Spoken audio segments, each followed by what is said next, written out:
Hi, everyone. This is Debbie, and welcome back to the Transition Bridge podcast.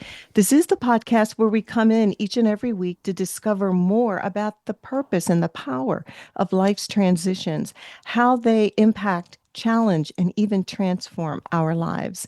Now, before we start, I wanted to give you an update that I have launched my YouTube channel where you can now go see the full conversations, the short clips.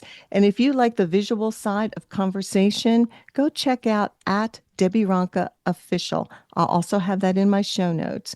And I would love it if you would go ahead and subscribe and enjoy. Now, let me ask you this question. If you are someone who is currently in a family business or you're considering starting one, this episode is for you. Now, today I have with me Stephen Shortt, all the way from Dublin, Ireland, and he is here to share with us how to build a killer family business without killing your family. And I know when you hear that, it's resonating with you. And that's why I'm thrilled to have Stephen here with us today, because he's going to share from his own personal experience and the strategies that he now uses today to help families. So let me tell you a little bit about Stephen. Stephen Shortt is a dynamic career and talent strategist. He's also a family business facilitator, entrepreneur, speaker, and author. And he is dedicated to helping people align and find their ideal careers while guiding companies and family enterprises to build high performing, future ready teams. Now, as a family business facilitator, Stephen is drawing from his own personal experience of growing up with two family businesses himself. And now he loves to come alongside families to help them build their communication, align their values, and actually navigate the complexities of working together. So, Stephen, I'm thrilled to have you and welcome to the Transition Bridge podcast. Debbie, thank you very much for having me. It's a pleasure to be here. Oh, absolutely. Well, just that title alone, and I know it's your keynote speech that you go around the world and you offer to so many different audiences. So you do have a personal story. And obviously, there must be something in that title that leads us to all of that. So you want to just tell us what it was like growing up with family businesses? Well, absolutely. Growing up in a family business, it kind of didn't seem unusual until I started hanging out with other people in their teens and early 20s, and people would be going off on holidays, and I'd be saying, actually, no, I got work to do. I got stuff to do. Where are you guys going? Or what are you guys doing today? Or Mm. there'd be a party on Friday night, and people would be out late, and then Saturday morning I'd be getting up for work, and people would be getting up until lunchtime. So it's the kind of thing that you just grow up with, because there is no real delineation between family life, work life. You're there thinking in the long term, and what needs to just get done right now.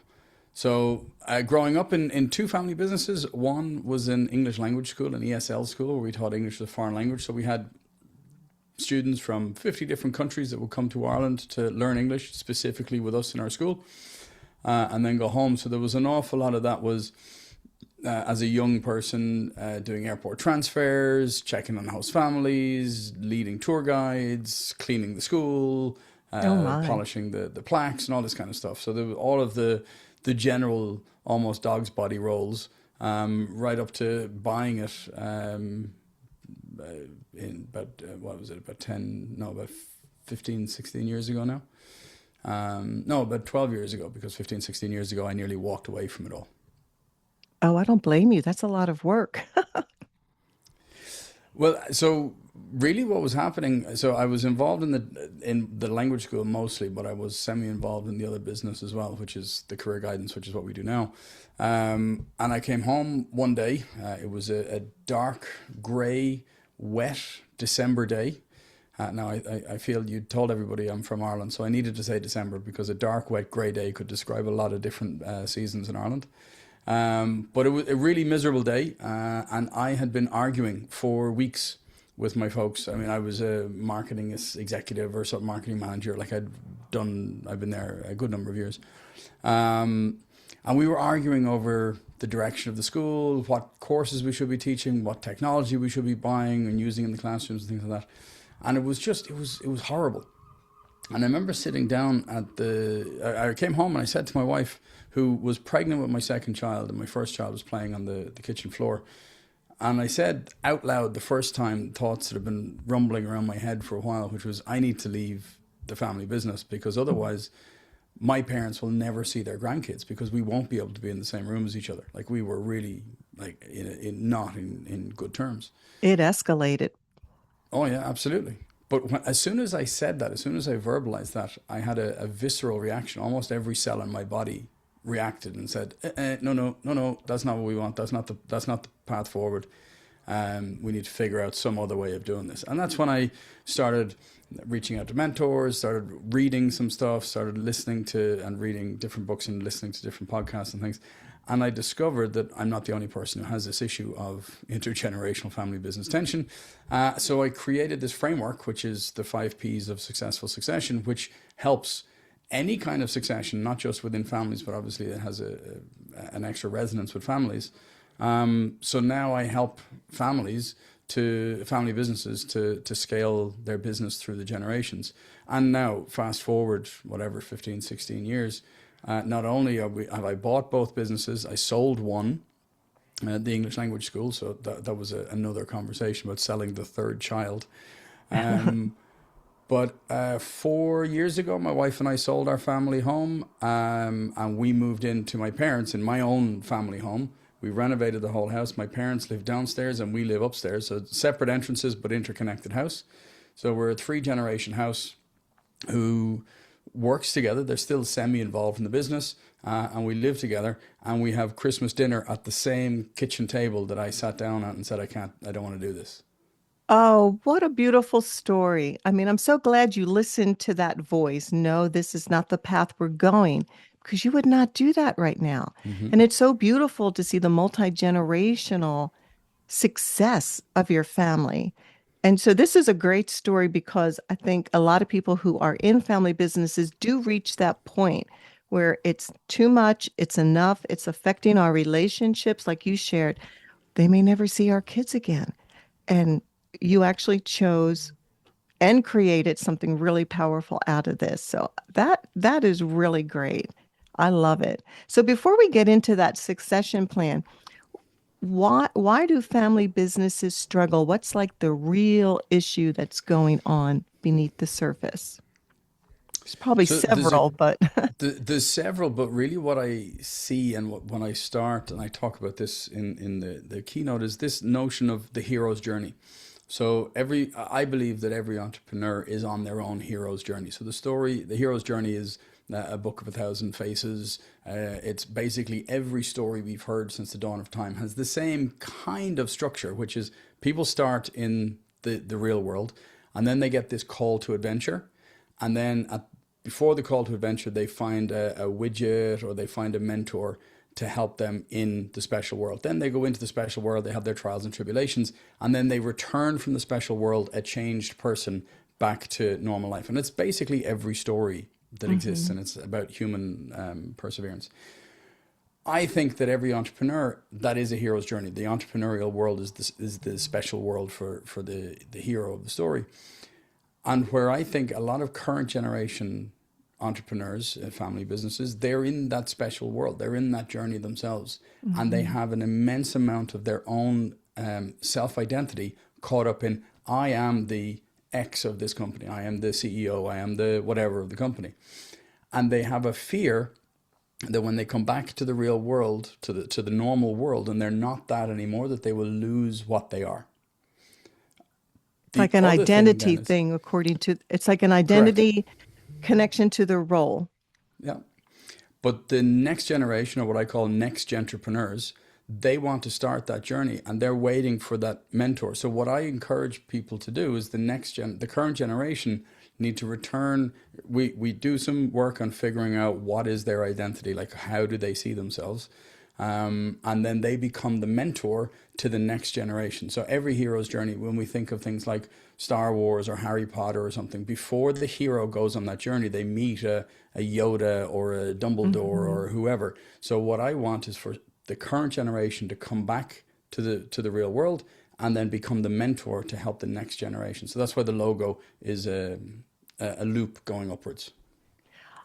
I think it's so powerful that you shared that because in my coaching with life transitions, it's all about that generation. Now it's all about convergence. It's all about becoming that mentor and sharing your wisdom, your experience, and giving it to the generation that's Hmm. coming up. So that, and it also gives that generation purpose as they're letting go of Yeah, maybe something that's really important to them, but they're establishing values and bridging that gap. I think it's really difficult to bridge that generational gap, even outside of family businesses, because isn't it just we need to understand where each generation is coming from, how we think, what we absolutely. value more.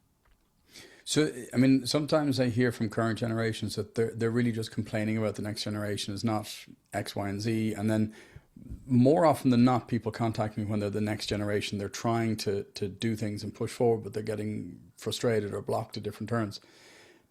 And really, it's an understanding of there's different things that are important at different stages. And Mhm. the current generation, they might feel, look, I'm in my 60s. I put blood, sweat, and tears into this. You've no idea when you were a child how many sacrifices I made to this.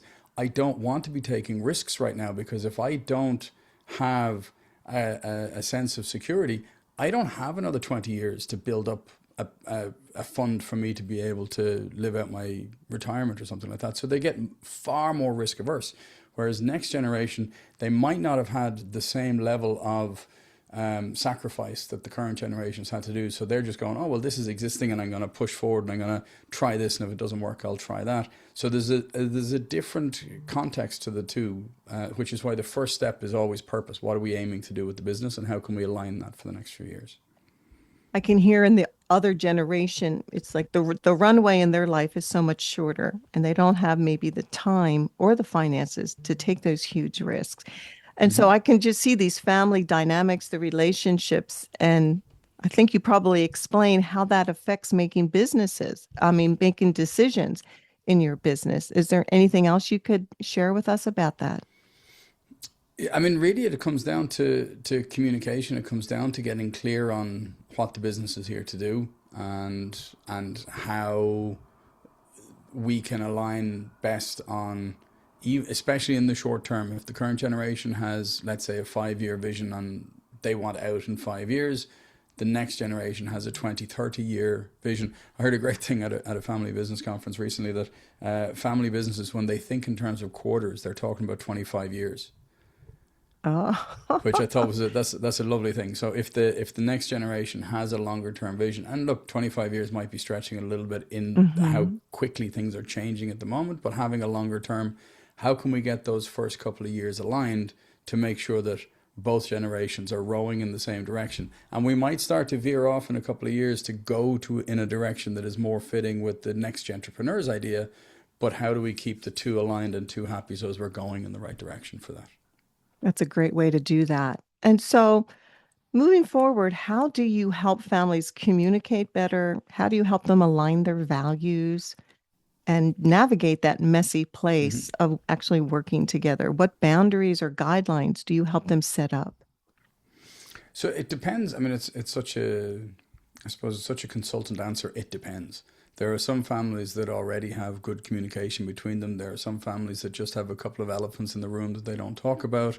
There are other families who they don't share any information that the next generation are expected to just do as the patriarch or the matriarch just demands that they do without asking any questions and expect to do X, Y, and Z. So it really depends on what the dynamic is already.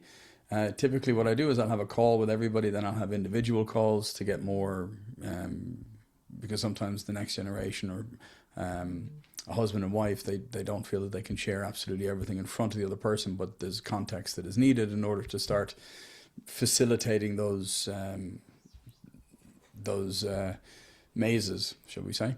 Mhm. And then sometimes I'll do a personality profile on people to be able to show from a quantitative point of view, this is your personality, this is the other person's personality. We can see how these can have conflict and how can we understand the strengths of the two of those.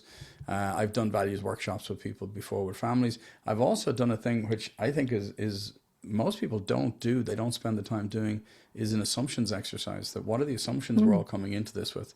Because we can be presented with the exact same information, but if I have an assumption about the market and you have an assumption about the market that's very different, we're going to handle the information in a very different way. So getting everybody aligned from the absolute base up to the future is the how I try to do it with families.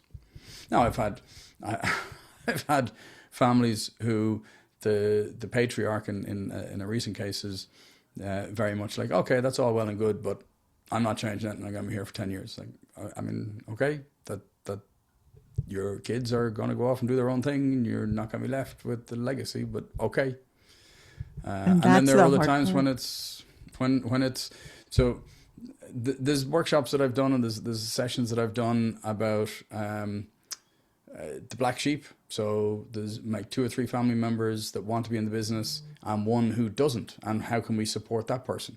There's Oh, others okay. where we have sibling rivalry. We have 2 people who want the top job, but then that's how do we figure out which one is the one? Or we don't have anybody who is showing an interest in it. What's the next step?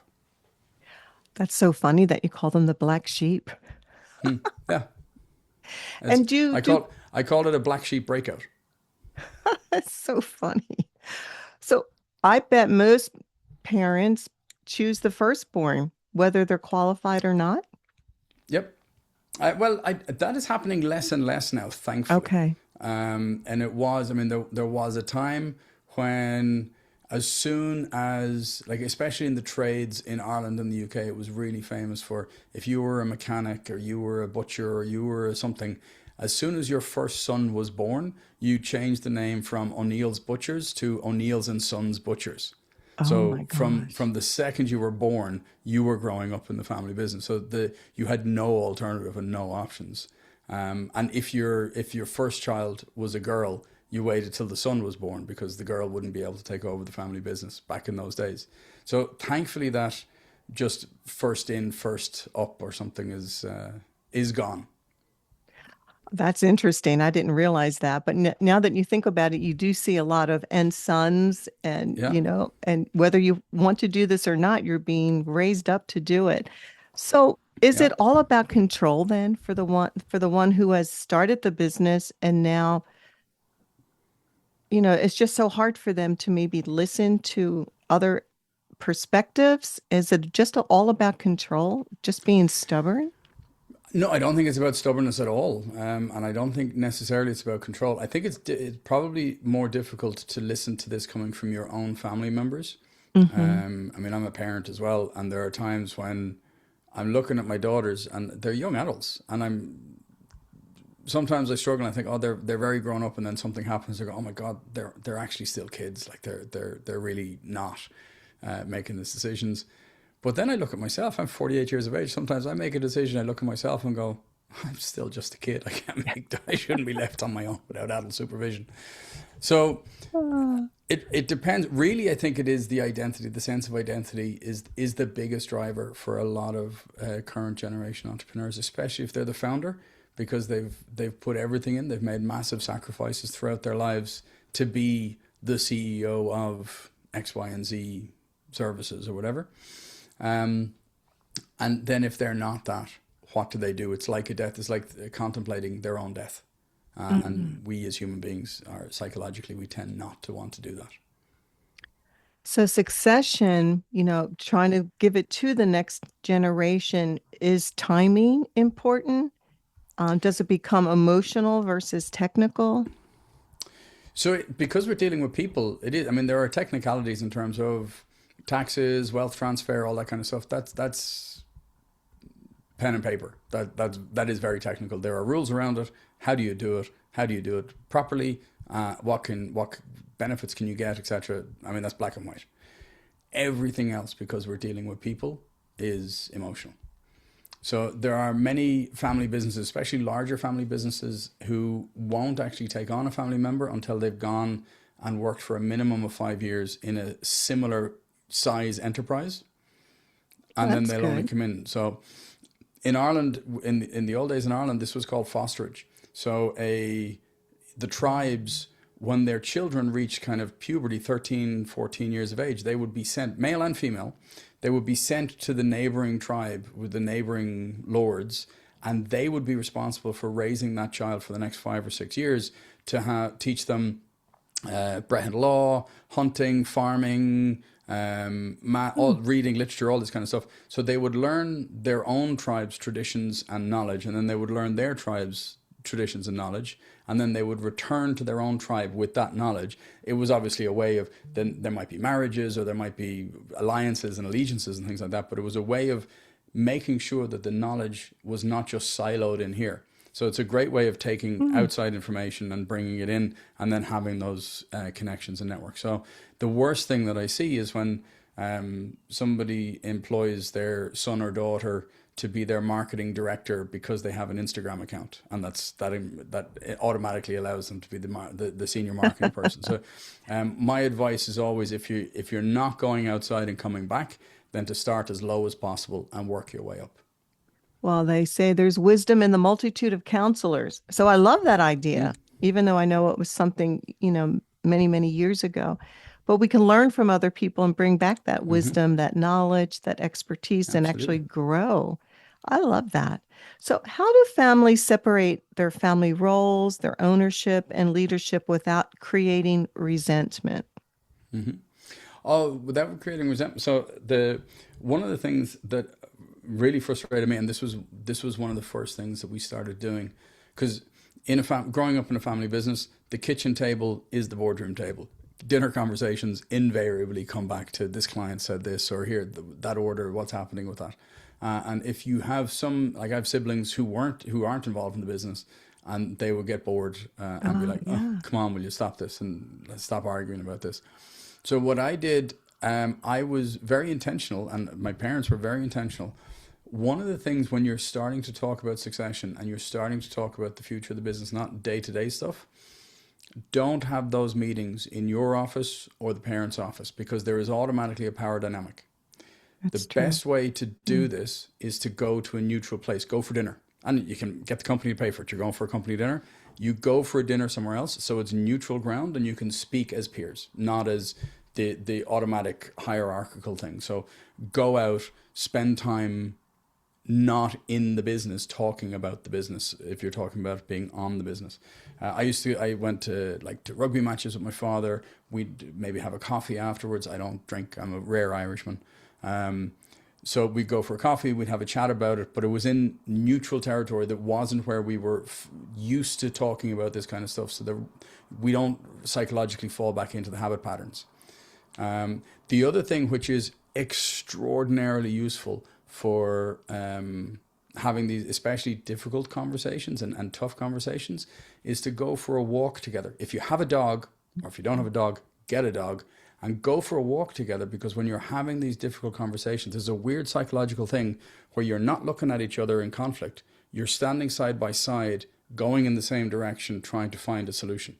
And Oh, I there's love a that. weird little thing that happens psychologically with us. So going for a walk is another one which is really beneficial. And it doesn't cost anything.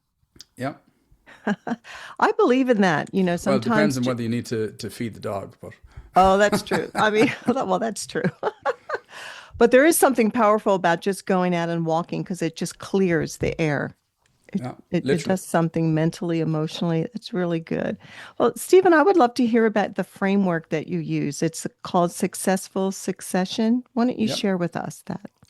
So I'm Stephen Shortt from Successful Succession, and I was going to have the 5 S's, but that was just way too many S's to have in this framework. So it's the 5 P's of Successful Succession. So the Okay. first one is purpose. What's the business here Uh-huh. to do? What's the ultimate vision? What's the ultimate future vision of the company? Then once we're clear on the purpose, then it's the pick. Because we might decide, okay, this is what we want to do for the next 20 years. And in 20 years, we have this big, hairy, audacious goal to be there. But we know that that's going to require rapid growth over the next 10 years. So when you look at the two siblings, you might say one of them, she's actually much better at the pushing the strong growth, but he's much better at maintaining stability and putting in processes in place. So we might say the pick is going to be Mary for the first 10 years to get us to that 5, 7, 10 million mark or whatever.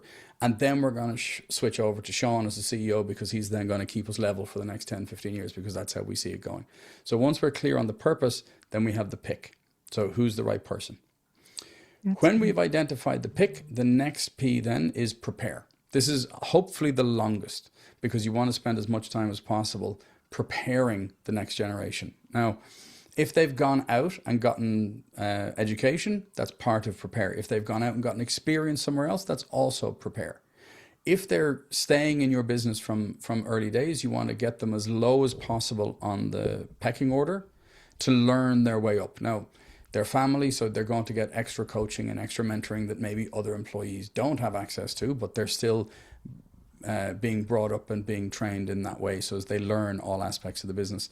Not because if you're a founder, you've learned all aspects of the business growing up as Right. well, so the next generation needs to understand certain elements of it. The next one then is promote. The next P is promote. So promote has two meanings in this context. First is you've got to pass the baton. You've actually got to give them the job. But the second part of promote is on the current generation. You have to become the next generation's biggest cheerleader. You have to be promoting them publicly. You might disagree with some of the decisions that are made, but those disagreements have to happen behind closed doors. Publicly, you have to be the biggest cheerleader, because it's so easy for employees who've been with the company for a long time to come and consult with the current generation and go, oh, I'm not so sure about what they're doing and this. The default answer has to be, no, that's Mary's decision and I fully agree with it. Well, let's see how it goes.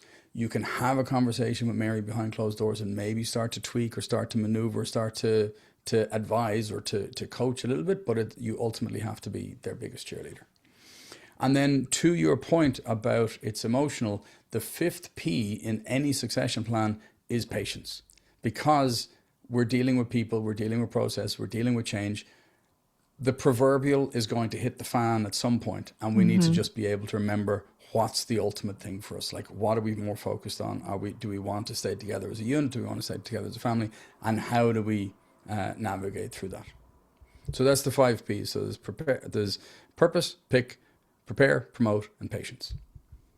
Each one of them is so significant, and you need all of them. And I especially You, love the promote, because you're protecting, here's another P, you're protecting your mm, legacy.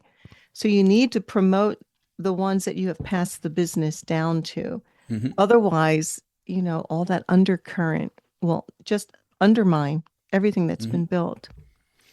What I've found as well, if I'm coming into a scenario where they haven't done the piece, but they kind of have done some bits and pieces of it, wherever the problem is, if there's a big sticking point, if you look to the previous section, that hasn't been done properly, because it flows one into the other. So if you have, if the next generation is not promoting and is kind of second guessing and undermining the next generation, it's because they felt that they haven't prepared them enough. Or if they feel that they're not preparing them enough, it's because actually deep down they feel they're not the right pick.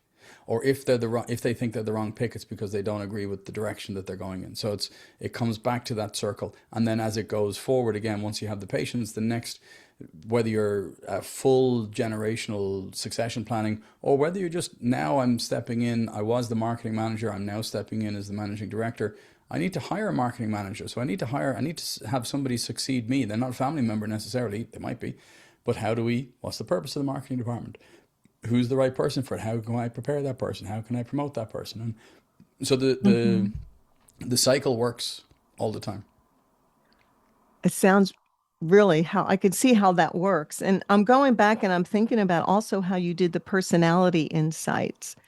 Yep. And I think we all have blind spots and we don't quite know how we come across, how we present ourselves, how we struggle, how we hold on to things, our temperament, different things like that. So, have you had some aha moments with some of your clients where, when you did that personality strength test, so you can understand everyone's weaknesses and strengths, did someone have like an aha moment that they finally saw themselves like they never did before?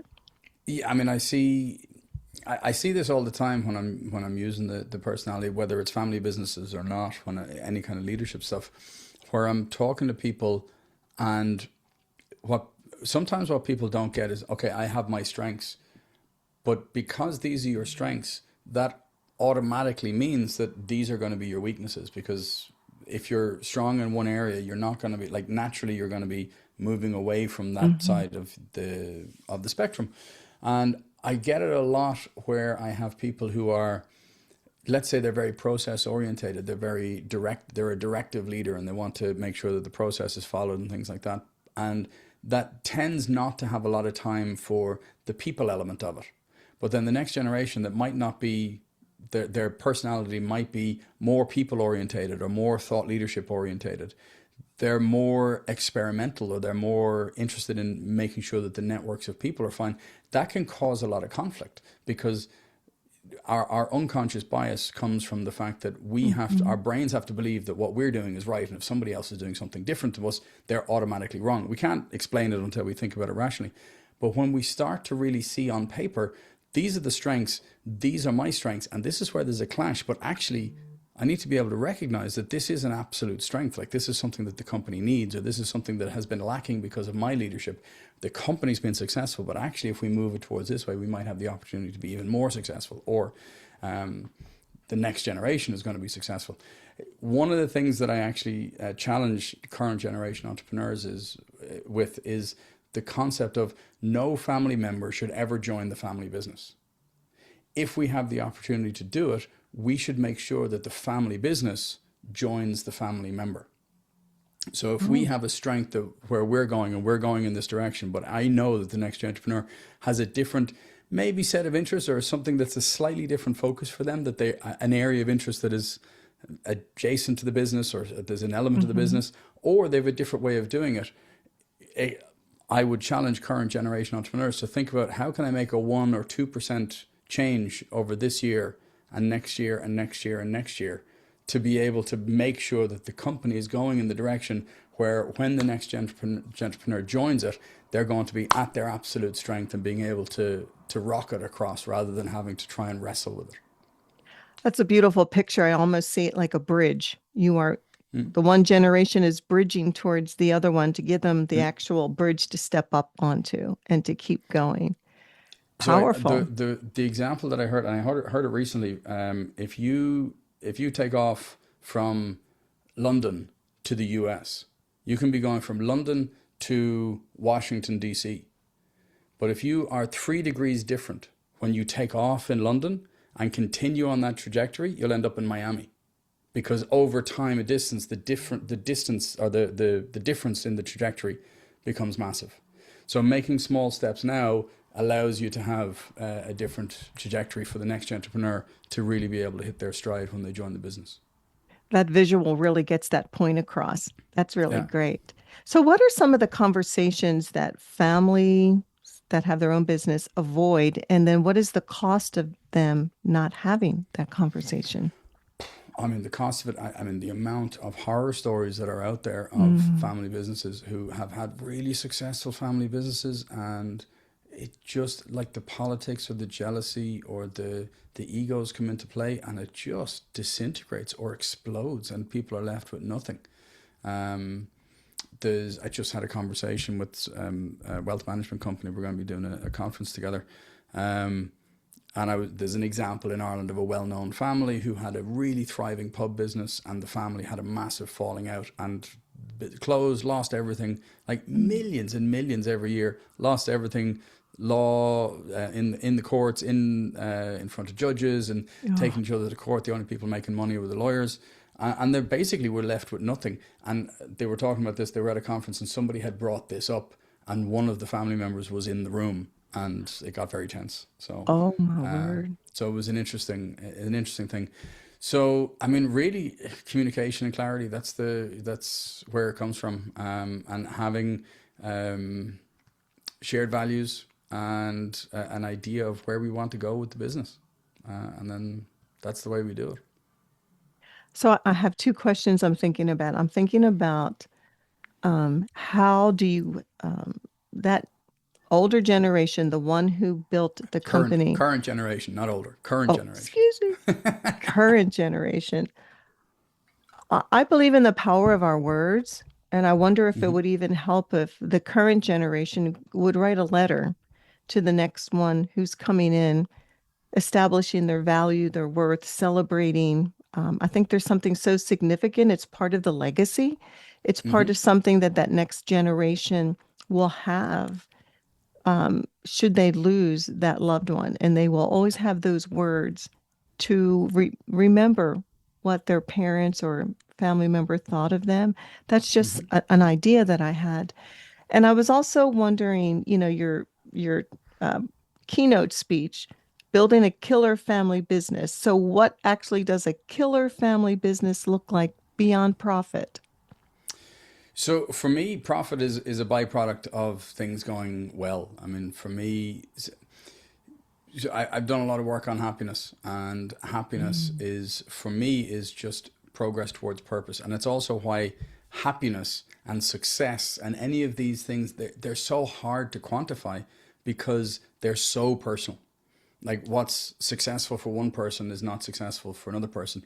There's this meme that goes around a lot of a guy sitting on a bicycle at the traffic lights looking at the guy next to him going, geez, I wish I had a car. And then the guy in the car looking at the Ferrari next to him going, I wish I had a Ferrari. And the guy in the Ferrari going, I wish I had this. But So true. actually, they're already living a great version of what they want. So for me, it's getting clarity. Like whatever the family wants, whether the family wants to have this make a dent in the universe, whether they want to have just the wealth to travel and do amazing things, whether they want to make a difference in their local community, whether they want to have a sense of we are together at Christmas and we want to be together at family holidays rather than all of us just desperately heading off to different parts of the world.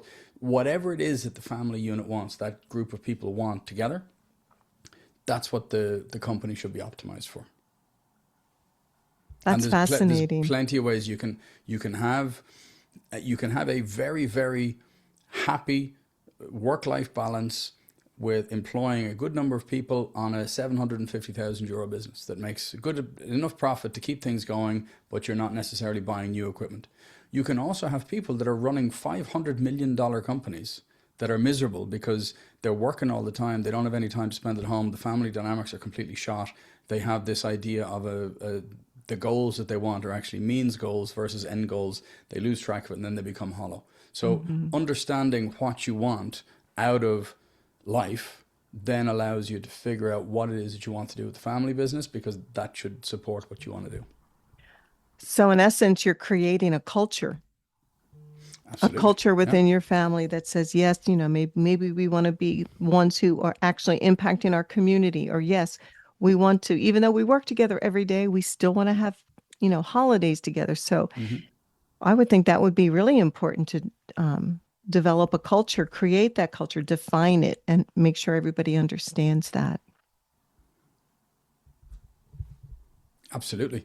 Mhm. And having all of that stems from having these conversations about what people Mhm. want and what people want at different points. And you can have different goals if the values underlying them are the same or they're unified or they're aligned. I mean, you might have somebody who has a value of fun, but the other person has a family value of duty, for example. They're not necessarily diametrically opposed, but how do we align them for the same things to get stuff done? And then narrowing that down to the core values that we can agree on, and we say, yeah, this is how we make decisions, and this is how we show up every day. Mhm. Those kind of decisions really kind of prevent future problems because you had that to go back to say, yes, Hmm. this is how we do it. Stephen, I have so enjoyed having you here with me today. You have shared such a wealth of wisdom and insight. And I love the fact that your family now is multi-generational in the same home and you are literally sitting at the table that you grew up on. That says a lot that what you do comes from your heart. It also comes from experience. And you have incredible knowledge and wisdom to share to help families as they build their business together and keep them healthy and whole. And so, in closing, is there anything that you would love to share with the audience? If there is someone that's, has their family business, is there any other wisdom left to share? Really, if you're in a family business, if you're current generation or next generation, if you're current generation, I would encourage you to think about how can you become the mentor to the next generation's hero's journey. which is a little bit of work for you. You've got work to do in terms of what's your identity? How do you think about yourself? How do you see yourself? And how do you show up every day to find a fulfilling, rewarding career beyond that? And that work to be done. For the next generation to also be very mindful of, just because this is how you see the business isn't necessarily how the current generation sees the business. So having those conversations about what the purpose can be, that's the starting point for any of these conversations, not in either of your offices, somewhere neutral. Or take a walk. Take a walk. So, Stephen, what is the best way for people to connect with you? And I also will have all of Stephen's contact information in the show notes, but I think it's always great to share as well. Yeah, so I'm stephenshortt.com, stephenshortt.com, or successfulsuccession.com. All of the information is there. Well, thank you for being here with us today. I really have learned a lot listening to you. And I especially love the fact that you value the current generation, encouraging them to become mentors, because as their season in life begins to change, it's not over. They still have so much wealth and experience, and how much we can learn from the other generations if we're open to new ideas and new ways of doing things. I think we can all learn from each other. So thank you so much for everything that you've shared today. My pleasure. Thanks very much for having me. You're welcome. And I just want to say thank you to the Transition Tribe for being here each and every week. And if you are one who is in a family business and you're struggling and you've heard some things today that really resonated with you, and you want to make a change, you want to make a healthy change, a productive change, a purposeful change, I want you to reach out to Stephen, because you can hear he has the tools and the expertise to help you.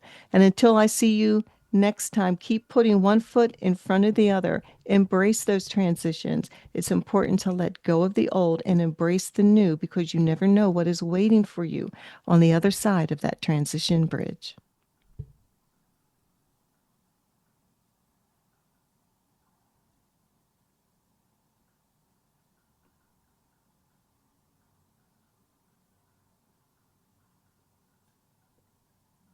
This thing.